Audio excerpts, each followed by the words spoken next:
Hello guys, welcome back to my another blog.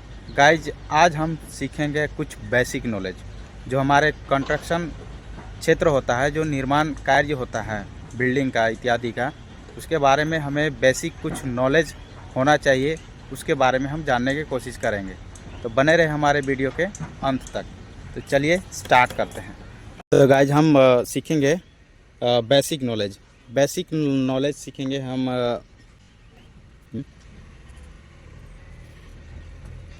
Basic knowledge में हम question हम सीखेंगे आज। 5 नंबर क्वेश्चन सीखेंगे, ठीक है गाइज। और पहला क्वेश्चन हम ले देते हैं कि हमें जो कंक्रीट पोर करते हैं, जैसे हमारा कॉलम हो गया, कॉलम में जैसे हम पोर करेंगे या तो फिर हम राफ्ट में पोर करेंगे, कंक्रीट कास्ट करेंगे, तो हमें जो हाइट से हम गिराते हैं, जैसे कि हमारा टीएमटी मशीन आता है, टीएमटी व्हीकल आता है, जो जनरली रूप से हम उसे बोलते हैं मिलर बोलते हैं। वो मिलर जो कंक्रीट लेके आती है, आरएमसी लेके आती है, आरएमसी प्लांट से, उसमें देखिएगा गाइज आप सूट लगा रहता है, ठीक है। तो गाइज सूट लगा रहता है, उसमें से हम कंक्रीट हम पोर करते हैं। जैसे हमारा ये मान लीजिए हमारा ये फुटिंग हो गया, ठीक है गाइज। तो फुटिंग में हम कंक्रीट पोर कर रहे हैं, ठीक है। ये पोर कर रहे हैं कंक्रीट यहाँ पे, और ये टीएमटी की गाड़ी है, ठीक है गाइस, मिलर है।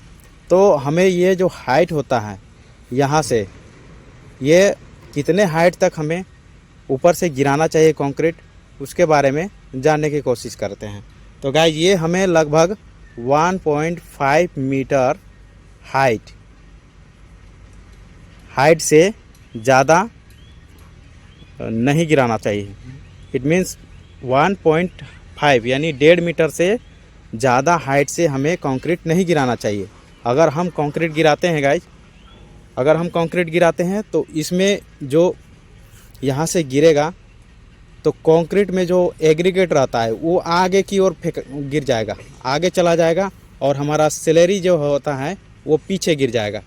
इस प्रकार गाइज ये आगे हो जाएगा, हनीकॉम्ब का एरिया ज़्यादा हो जाएगा, और पीछे सैलरी हो जाने के कारण इसमें क्रैक्स बहुत सारा आएंगे। क्रैक्स मतलब आप सुने होंगे कि स्पाइडर क्रैक्स होता है, और हेयर क्रैक्स जिस तरह का होता है उस तरह का क्रैक्स हो जाएगा ये वाला एरिया में, और ये वाला एरिया में आपका हनीकॉम्ब हो जाएगा।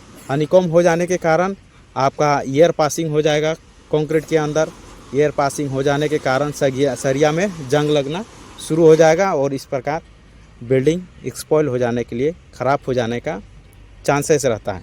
तो गाइज, ये हमें जो मैक्सिमम होता है कंक्रीट का हाइट पोर करने के लिए, वो हमें 1.5 मीटर होना चाहिए कि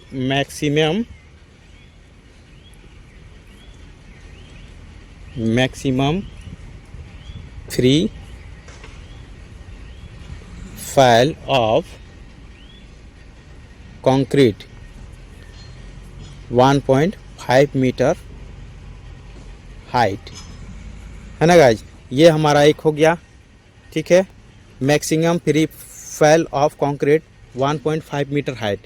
ये टीएमटी गार्ड से सूट जो लगा रहता है, सूट से हम गिराते हैं, उसमें कम से कम 1 मीटर 1.5 मीटर से उससे ज़्यादा हाइट हम ले जाते हैं। यानी 2 मीटर अगर हो जाता है तो ये गलत हो जाता है, ठीक है गाइज, ये मान्यता नहीं है। चलते हैं अगले क्वेश्चन की ओर। एक क्वेश्चन हो गया हमारा। सेकंड क्वेश्चन है गाइज, क्वेश्चन नंबर 2 में हम सीखेंगे कि जो हमारा सरिया होता है, जैसे स्टील होता है, हम साइड पे हम जो रूल होता है, फार्मूला होता है, उसके ज़रिए हम कैसे निकालते हैं। तो गाइज, हम वो निकालते हैं यूनिट वेट, आपका unit weight of steel formula, ठीक है गाइज। फार्मूला में होता है कि स्टील का जो वेट निकालने के लिए होता है, वो होता है आपका D²/162, ठीक है गाइज, इन kg पर मीटर, ठीक है गाइज। जैसे कि हम अगर स्टील मान लीजिए कि हम ले लेते हैं, एक स्टील लेते हैं, ठीक है गाइज। एक स्टील ले लेते हैं हम। ये मान लीजिए कि हमारा है आपका 10 mm का, मान लीजिए 10 mm का स्टील है, ठीक है, यानी 10 डाया का स्टील है। तो इसको हम कैसे वज़न निकालेंगे, 1 मीटर का निकालते हैं, ठीक है गाइज। मान लीजिए एग्जांपल के लिए ये हो गया फार्मूला आपका, है ना गाइज। तो यानी हम 10 गुने 10 डाया स्क्वायर हो गया, ये डाया स्क्वायर हो गया, इसको डिवाइडेड करेंगे 162 से, तो इसमें आ जाएगा गाइज कितना हो जाएगा आपका 0.617283 ये केजी पर मीटर आ जाएगा, ठीक है गाइज। अब एक मीटर का, 1 मीटर का वज़न होगा, ठीक है गाइज, 1 मीटर का वज़न होगा। ये unit weight of steel formula हो गया, ठीक है गाइज। उसमें मान लीजिए हम ये 10 mm का स्टील लिए, 10 डाया का, तो इसमें फार्मूला में एग्जाम्पल किए हम 10 गुने 10 हो गया, ठीक है गाइज। 10 गुने 10 यानी कितना हो जाएगा यार, 100 बाई 162, इसको हम डिवाइड कर दिए तो ये मेरा आया, यानी इतना आ जाएगा 1 मीटर में। 1 मीटर का वज़न इतना हो जाएगा। मान लीजिए हमको अगर 12 मीटर का चाहिए तो 12 मीटर बाई ये वाला हम मल्टीप्लाई कर देंगे तो हमारा 12 मीटर सरिया का वज़न आ जाएगा, ठीक है गाइज। अब चलते हैं, ये हमारा 2 नंबर क्वेश्चन हो गया। अब तीसरे नंबर पे चलते हैं। तो गाइज हम जो बेसिक रूप से यूज करते हैं, जो हमारा एक मिडिल पार्ट में होता है RMC कंक्रीट होता है, M20 ग्रेड का कंक्रीट होता है। M20 का ग्रेड का होता है कंक्रीट, जिसमें हम लोग PCC भी करते सकते हैं, RCC भी कर सकते हैं, ठीक है गाइज। वो एक मिडिल टाइप का कंक्रीट होता है जिसमें हम लोग दोनों ही यूज कर सकते हैं, PCC RCC दोनों। तो उसका रेशियो क्या होता है और रेशियो में क्या क्या होता है उसको जानने का प्रयास करते हैं। तो गाइज हम बेसिक नॉलेज में तो क्या है, तो गाइज हम ये M20 grade concrete generally use in construction of slab और RCC पार्ट और PCC। गाइज ये हमारा 20 ग्रेड का जो कंक्रीट होता है उसमें हम स्लैब, RCC, PCC ये तीनों हम पार्ट कर सकते हैं गाइज। ये हमारा एक मिडिल टाइप का आता है कंक्रीट जो हम तीनों टाइप का यूज कर सकते हैं, PCC भी कर सकते हैं, RCC भी कर सकते हैं, इसका छत भी डाल सकते हैं। तो गाइज और इसका रेशियो हम बताएं ये डिटेल से, ठीक है गाइज। अब चलते हैं, आपका तीसरा ये नंबर हो गया। अब चौथे नंबर क्वेश्चन पे चलते हैं।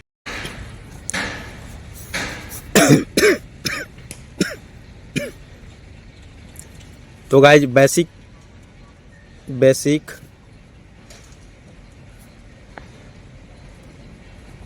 नॉलेज में हम सीखेंगे अब ये चौथा नंबर क्वेश्चन, ठीक है गाइज। चौथा नंबर क्वेश्चन में हम सीखेंगे कि स्लैब जो हम ढालते हैं, छत जो कंक्रीट करते हैं, उसका मैक्सिमम मिनिमम कितना थिकनेस होना चाहिए, कितना मोटा ढलाई करना चाहिए, है ना गाइज। तो हम सीखते हैं कि मिनिमम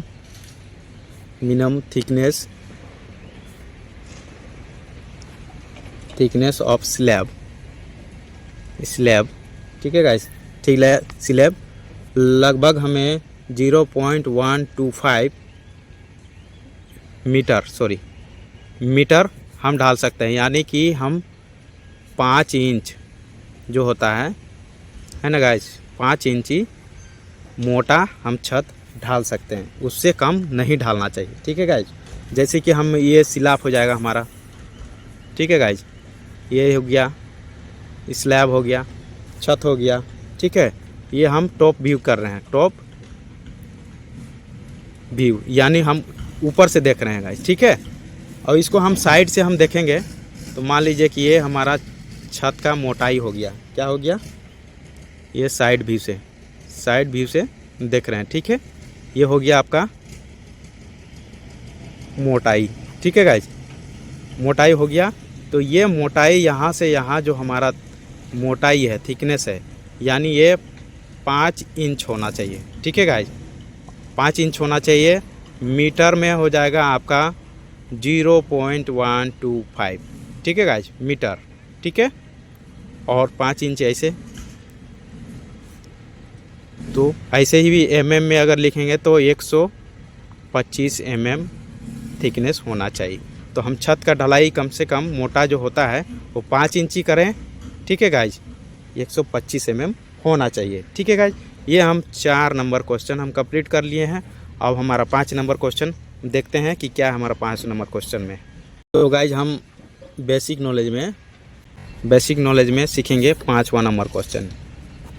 5वां नंबर क्वेश्चन क्या कहता है गाइज, ये जो होता है LD है ना, LD मीन्स क्या होता है, ठीक है गाइज। LD मतलब डेवलपमेंट लेंथ।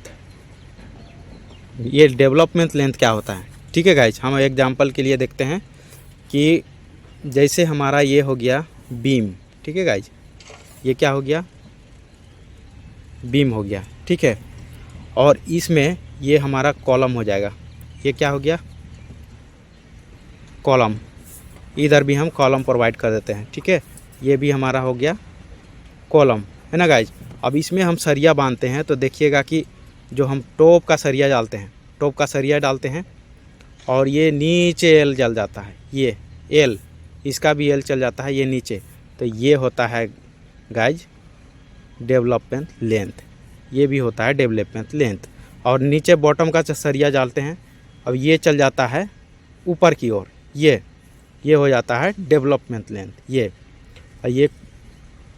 ये जो कॉलम के एरिया में घुस जाता है उसको डेवलपमेंट कहते हैं, ठीक है गाइज।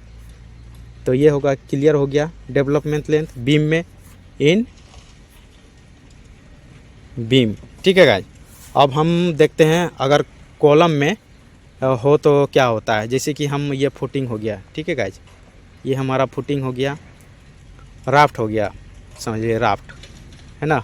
अब इसमें से कॉलम हम खड़ा कर दिए, कॉलम का सरिया ये एल हो गया, ये कॉलम का वर्टिकल हो गया, ठीक ना गाइज। और ये हो गया आपका, इस तरह का हम लोग खड़ा करते हैं, देखिएगा इस तरह का हम लोग खड़ा करते हैं और ये एल प्रोवाइड करते हैं। ये हमारा जो फुटिंग का एरिया है, इसमें से जो नीचे गया है ये पूरा, ये कहलाता है गाइज डेवलपमेंट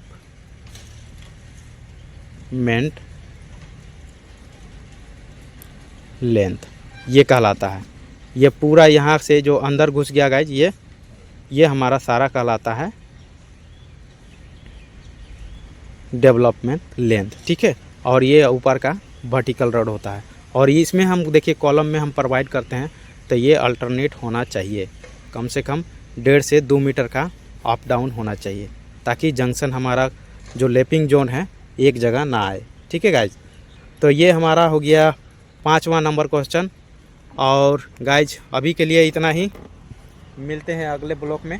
तो गाइज अभी यहाँ कंस्ट्रक्शन चालू है और प्लांट है ये, और भी बहुत सारा काम हो रहा है। तो गाइज इसमें थोड़ा बहुत साउंड आता होगा और डिस्टर्ब होता होगा, उसके लिए हम माफ़ी चाहते हैं। और गाइज इसी प्रकार के जानकारी के लिए हमारे चैनल पे बने रहें। तब तक के लिए जय हिंद गाइज।